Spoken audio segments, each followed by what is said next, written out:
10 ఏళ్లలో కేంద్ర ప్రభుత్వం ద్వారా 10 లక్షల కోట్ల నిధులు కేటాయించింది తెలంగాణ రాష్ట్రానికి. 10 ఏళ్లలో 10 లక్షల కోట్ల రూపాయల నిధులు మనం సంక్షేమ పథకాలు గాని, అభివృద్ధి నిధులు గాని, రుణాల రూపకంగా మనకి కేటాయించిన విషయం వాస్తవం. ఆధారాలతో సహా అనేక ప్రాంతాల్లో అనేక సందర్భాల్లో మేము స్పష్టం చేయడం జరిగింది. అవి చెప్పినాకనే కేసీఆర్ అనుమూసుకుని సప్లై కొన్నాడు. ఆ ఉరుడు బంద్ చేసినప్పుడు కేసీఆర్ ట్యాక్స్ డివల్యూషన్ వివిధ కేంద్ర పథకాల అమలు కోసం ఈ 10 ఏళ్లలో 6,75,000 కోట్ల రూపాయలు ఖర్చు చేసినాం. ఇలా కొనుగోలు వడ్లు పత్తి సేకరణ కోసం కొనుగోళ్ల కోసం ఇలా పండించిన ప్రతి గింజ మేమే కొంటాం, కేంద్ర ప్రభుత్వం పెత్తనం ఏంది అని చెప్పి గతంలో కేసీఆర్ మంత్రివర్గం అన్నారు. నేను అనేక కొనుగోలు సెంటర్ తిరిగినాను. సుధీర్ తాడు చూపెట్టినా, సుధీర్ తాడు పైసలు కేంద్రం వేస్తుంది, గోనె సంచి పైసలు కేంద్రం వేస్తుంది, ట్రాన్స్పోర్టేషన్ పైసలు కేంద్రం వేస్తుంది, అక్కడ లేబర్ పైసలు కేంద్రం వేస్తుంది, అక్కడ పనిచేసే క్లర్కుల పైసలు కేంద్రం వేస్తుంది, రాష్ట్ర ప్రభుత్వం బ్రోకర్ చేసిన కమిషన్ కేంద్రం వేస్తుంది, ఈ వడ్లను స్టోరేజ్ చేసేందుకు ఆ గోదాం కిరాయి కూడా కేంద్రం వేస్తుంది. ఇవన్నీ చెప్పుకుంటూ వచ్చినాం. ఇప్పుడు దానికోసము 1,60,000 కోట్ల రూపాయలు కేటాయించాం మనం. ఈ 10 ఏళ్లలో 1,60,000 కోట్ల రూపాయలు ఖర్చు చేసింది కేంద్ర ప్రభుత్వం ఇలా వడ్లు పత్తి సేకరణ కోసం. కిసాన్ సమ్మాన్ నిధి కింద 30 లక్షల మంది రైతులకు 9,000 కోట్ల రూపాయలు ఇలా కేంద్ర ప్రభుత్వం కేటాయించింది.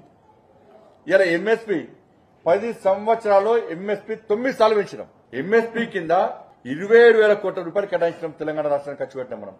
ఉపాధి హామీ ద్వారా 29,000 కోట్ల రూపాయలు వల్ల ఉపాధి హామీ కోసం తెలంగాణ రాష్ట్రానికి ఖర్చు పెట్టాం. జన్ధన్ ఖాతా 1,13,00,000 మందికి జన్ధన్ ఖాతా ద్వారా 3,600 కోట్ల రూపాయలు వాళ్ళ అకౌంట్ లో జమ చేస్తాం మనం. ఇలా గరీబ్ కళ్యాణ్ అన్న యోజన కింద రైస్ వాటి కోసం 1,91,00,000 మందికి ఇలా బియ్యం పంపిణీ చేస్తాం.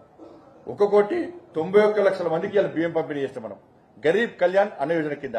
కానీ ఫోటోలు మాత్రం కేసీఆర్ పెట్టుకున్నాడు. ఇలా 14th ఫైనాన్స్ 15th ఫైనాన్స్ కి కమిషన్ ద్వారా గ్రామ పంచాయతీలకు 12,580 కోట్ల రూపాయలను కేంద్ర ప్రభుత్వం గత 10 ఏళ్లలో తెలంగాణ రాష్ట్రానికి ఇచ్చింది. 30 లక్షల టాయిలెట్స్ కట్టించినాం. 5,50,000 ఇళ్లకు కరెంటు సౌకర్యం కల్పించినాం. హైవేస్ నిర్మాణం కోసం 1,15,000 కోట్ల రూపాయలు ఖర్చు చేసినాం. గ్రామీణ సడక్ యోజన కింద 1,100 కోట్ల రూపాయలు ఖర్చు చేసినాం. దాదాపు 4,000 గ్రామీణ సడక్ 4,000 కిలోమీటర్ల రోడ్ల నిర్మాణం చేపట్టాం. దీని ద్వారా వరంగల్లో కాకతీయ, ఆదిలాబాద్ లో రిమ్స్ మెడికల్ హాస్పిటల్ నిర్మాణం జరిగింది. హైదరాబాద్ లో ఈఎస్ఐ సూపర్ స్పెషాలిటీ హాస్పిటల్ నిర్మాణం. 30 లక్షల ఇళ్లకు జలజీవన్ మిషన్ కింద నల్ల కనెక్షన్ ఇవ్వడం జరిగింది. పీఎం స్వనిధి కింద 23,000 కోట్ల రూపాయల లబ్ది ఇవాళ పీఎం స్వనిధి కింద ఇవ్వడం జరిగింది.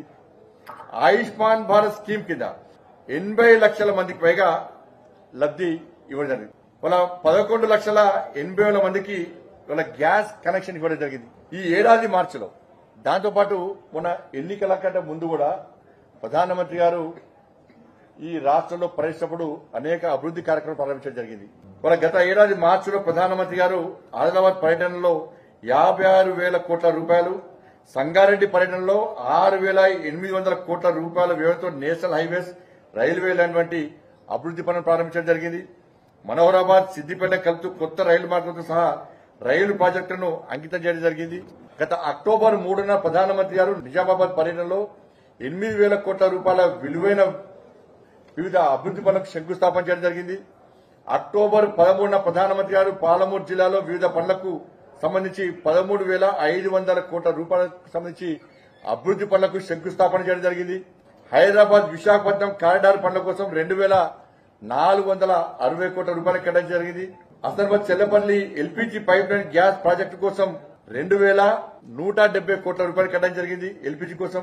ఇవి ఈ 10 సంవత్సరాల్లో తెలంగాణ రాష్ట్రానికి కేంద్ర ప్రభుత్వము ప్రగతి రూపంలో అభివృద్ది విషయంలో గాని, సంక్షేమ పథకాల విషయంలో గాని కేటాయించిన నిధులు.